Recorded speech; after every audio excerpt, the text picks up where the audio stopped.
Salahaddin Ayyubid is one of the most important leaders of the Islamic world in the Middle Ages. His life and achievements have left deep traces in the history of the Islamic world. Salahaddin was born in Tikrit in 1137. Saladin, who grew up in Baalbek and Damascus, where Nureddin Zengi appointed his father Najmeddin Ayyubid as governor, did not have a privileged childhood, however. He received a good education, although it is reported that Saladin had a special fondness for Damascus. There is very little information about his early childhood.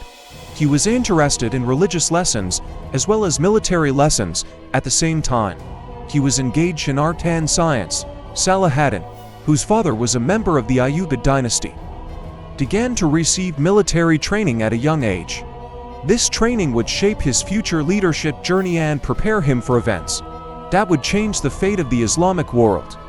Throughout history, and especially in the modern period, there have been some disputes about the lineage of Salahaddin Ayyubid. The majority of the discussions on Saladin's ethnicity revolve on the basis that Salahaddin Ayyubid was a Kurd.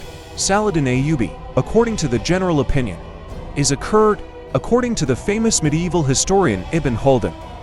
Saladin's ancestors belonged to the Revidi tribe of Hasbani Kurds, however.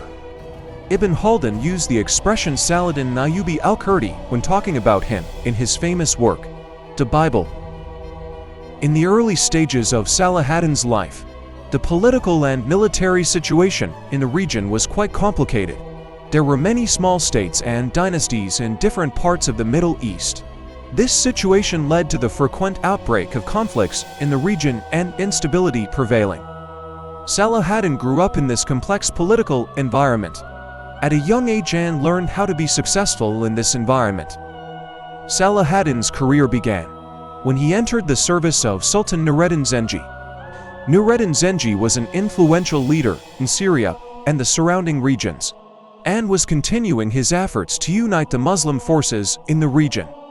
Salahaddin gained military experience by serving in Nureddin's army and developed his leadership abilities during this period. He took on important roles in the struggle against the Crusader states and became known as a loyal commander next to Nureddin. One of Saladin's most important achievements is that he defeated the Crusaders in the Battle of Hattin 1187 and took back Jerusalem in 1187. Saladin took action in the Holy Land against the Latin Crusader kingdoms. The provocative actions of Renaud de Chatillon enraged Saladin, and he decided to expel him from Palestine in order to achieve this goal. He asked for help from Egypt, Syria and Jazeera northern Iraq. A large number of Muslim cavalry and infantry moved towards Damascus, obeying Saladin's call. Saladin managed to attract Tai of Lusignan, the king of Jerusalem, and his army to the vicinity of the village of Hattin near Tiberias. Hattin Hill was in a strategic location and was famous for its water springs. Saladin kept these sources under control so as not to provide water to the Crusaders. Saladin, who had deployed about 20,000 Muslim soldiers to Hattin, encountered the Crusaders' army of about 15,000 infantry and 1,300 knights. When the Crusaders were short of water, Saladin's army set fire to dry herbs and shrubs to increase thirst. The army of Jerusalem encountered Saladin's army in Hattin, exhausted from thirst. The Crusaders had to retreat, and they had to fight against Saladin's army. During the war, there was a leadership turmoil within the Crusader army, and Saladin achieved a great victory. After the battle, Guy of Lusignan, the king of Jerusalem, and the Crusader commander Renaud de Chatillon were captured. Saladin killed Renaud because he believed that he was violent against Muslims.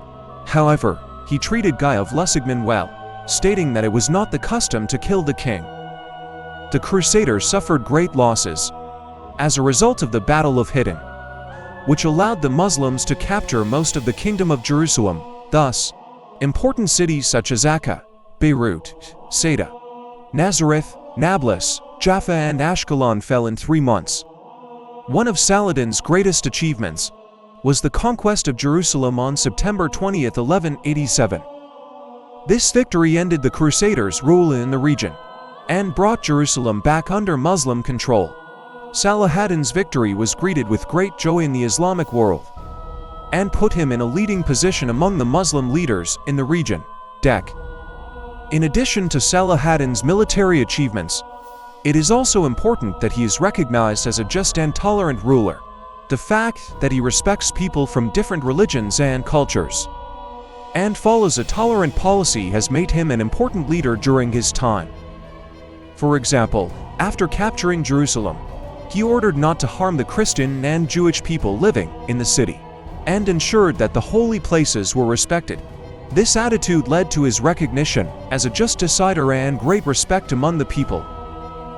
After Saladin's death, the Ayyubid Empire disintegrated and the Islamic world was faced with civil wars. However, Salahaddin's legacy still lives on, and his sense of justice, tolerance and courage remain an inspiration for many.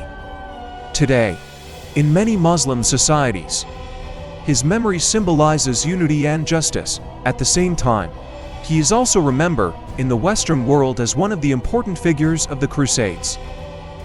Salahaddin Ayyubid's life and leadership have attracted the attention not only of the Islamic world, but of the whole world.